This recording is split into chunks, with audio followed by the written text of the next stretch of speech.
আমাদের দেশে আমরা এই যে পারস্পরিক হিংসা জিজ্ঞাসা আপনার এর মধ্য দিয়ে যে একটা কালচার তৈরি করেছি, এই কালচারটা আমাদেরকে ধ্বংস করে দিচ্ছে। আজকে সকালেই একটা বই চোখে পড়লো আমার, বইটার নামটা হচ্ছে আত্মকলহে বাঙালি। তো এটা হচ্ছে আপনার এই দুর্ভাগ্যক্রমে সারাক্ষণ আমরা এই জাতিটা আমরা নিজেদের মধ্যে কলহ করি, এবং কলহ করতে করতে আমরা আমাদের যে অগ্রগতি যাত্রার যে পথ, সেই পথকে আমরা রুদ্ধ করে দেই। আমি এই কথাটা বললাম যে এই সুযোগটা আমি পাবো না আর আপনাদের সামনে কথা বলার, এবং আপনারা যেহেতু সবচেয়ে উচ্চশিক্ষিত মানুষ এই সমাজের, আপনারা এটা চিন্তা করবেন এবং এটা কীভাবে আমরা এটাকে পরিবর্তন আনতে পারি সেই পরিবর্তনের কথা চিন্তা করবেন। ডক্টর ফরিদ আমার অত্যন্ত ঘনিষ্ঠ একজন চিকিৎসক, আমার স্ত্রীর, এবং আমি তার কাছে অত্যন্ত ঋণী।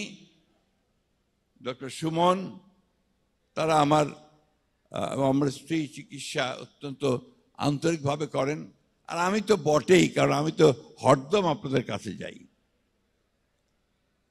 কিন্তু উনি আমাকে বলছিলেন যে উনি যে বিষয়টার উপর এখানে বিশেষজ্ঞ, বিলাত থেকে এসে এখানে উনি ক্যান্সারের ওপরে কাজগুলো করতে চান, সেই কাজগুলো করতে পারছেন না।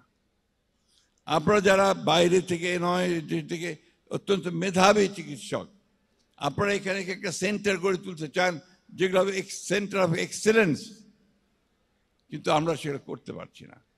আজকে আমাদের ভারপ্রাপ্ত চেয়ারম্যান মহোদয় নয়, আমাদের ভবিষ্যৎ নেতা, ভবিষ্যৎ কান্ডারি, ভবিষ্যতের আমাদের প্রধানমন্ত্রী আজকে এখানে বসে আছে। আমি তার দৃষ্টি আকর্ষণ করতে চাই, আমি তার প্লিজ আরে ভাই স্লোগান দিও না, স্লোগানের রাজনীতি বাদ দিতে হবে, প্লিজ স্লোগানের রাজনীতি বাদ দিতে হবে। আমি আমাদের এই নেতা, আমাদের ভবিষ্যতের প্রধানমন্ত্রী, তার দৃষ্টিতে এটা আনতে চাই। তার স্ত্রী একজন প্রখ্যাত চিকিৎসক, আপনাদের এখান থেকে তিনি গ্র্যাজুয়েশন করেছেন। এই বিষয়টার দিকে তিনি অত্যন্ত বেশি গুরুত্ব দেবেন, কারণ এই যে 18 কোটি মানুষ, এই 18 কোটি মানুষের স্বাস্থ্য সেবা, এটা একটা বড় বিশাল একটা দায়িত্ব বলে আমি মনে করি সরকারের, যে কোনো নেতার। আপনি দেখুন ইদানিংকালে শুরু হয়েছে যে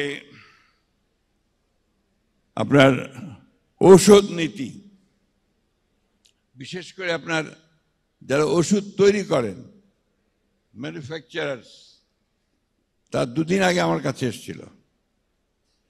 দে আর ইন সিরিয়াস ক্রাইসিস, যে বর্তমান সরকারের যিনি সহকারী উপদেষ্টা আছেন চিকিৎসা স্বাস্থ্য মন্ত্রণালয়ের, তিনি এমন কতগুলো ব্যবস্থা আইন দিচ্ছেন যাতে করে ইন্ডাস্ট্রি বন্ধ হয়ে যাওয়ার উপক্রম হচ্ছে। এই যে বিষয়গুলো, এগুলো কিন্তু আমাদেরকে অ্যাড্রেস করতে হবে। আজকে যেখানে আমাদের এই ইন্ডাস্ট্রিটা পৃথিবীর সঙ্গে আপনার কম্পিট করছিল, বাইরে এক্সপোর্ট করছিল, এখন তারা বলছে যে আমাদেরকে ফ্যাক্টরি বন্ধ করে দিতে হবে। অর্থাৎ এই সরকারের নীতিগুলো এমন হয়ে দাঁড়িয়েছে। আমাদের ভারপ্রাপ্ত চেয়ারম্যান সাহেব, আমাদের নেতা, তিনি ইতিমধ্যেই আমাদের যে 31 দফা যিনি দিয়েছেন, একটা মানে এই জাতির সবচেয়ে আপনার প্রয়োজনীয় যে দফাগুলো দিয়েছেন, ম্যাগনা কার্টা বলি আমরা এটাকে, একটা পরিবর্তন নিয়ে আসবে যুগান্তকারী। সেখানে কিন্তু স্বাস্থ্য ব্যবস্থার কথা তিনি অত্যন্ত উল্লেখযোগ্যভাবে ব্যবহার করেছেন। আমি বক্তব্য দীর্ঘ করব না, আপনারা আজকে অন্য মুডে আছেন, নির্বাচনের মুড, সেই নির্বাচনের মুডে সবাই এখন আপনারা আছেন। আমি আর দীর্ঘ বক্তব্য রাখতে চাই না, তবে আশা করব, আমার বলি আমি আর কি, আমার অনেক বয়স হয়ে গেছে। আমরা দেখতে চাই যে বাংলাদেশে শুধুমাত্র একটি গণতান্ত্রিক ব্যবস্থা নয়, বাংলাদেশে শুধুমাত্র মানুষের ভোটের অধিকার নয়, বাংলাদেশের মানুষের স্বাস্থ্যের অধিকার, বেঁচে থাকার অধিকার, তার ভাতের অধিকার, অন্যের অধিকার সব কিছু নিশ্চিত করতে হবে। This are very important thing. আমি সব শেষে আজকে আমাকে এখানে আমন্ত্রণ জানানোর জন্য আপনাদেরকে আন্তরিক ধন্যবাদ এবং কৃতজ্ঞতা জানাচ্ছি। সেই সঙ্গে আপনার আরেকটি বিষয়ে আমি দৃষ্টি আকর্ষণ করতে চাই যে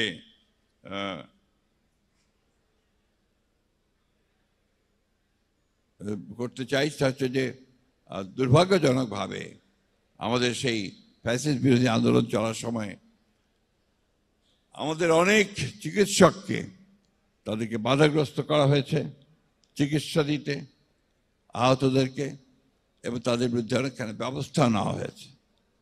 আমি আন্তরিকভাবে ধন্যবাদ কৃতজ্ঞতা জানাতে চাই। জাতি আপনাদেরকে সম্মান জানাচ্ছে যে আপনারা যারা ওই সময়ে ঝুঁকি নিয়ে আহতদের যে চিকিৎসা করেছেন, এটা জাতি কোনোদিন ভুলবে না। আর একটি অনুরোধ রাখতে চাই এই সরকারের কাছে যে যারা আহত আছে তাদের চিকিৎসার সকল ব্যবস্থা যেন এই সরকার গ্রহণ করে। এটা আমাদের একটা অত্যন্ত বড় একটা চাওয়া এই দেশের মানুষের। আপনাদের সকলকে ধন্যবাদ।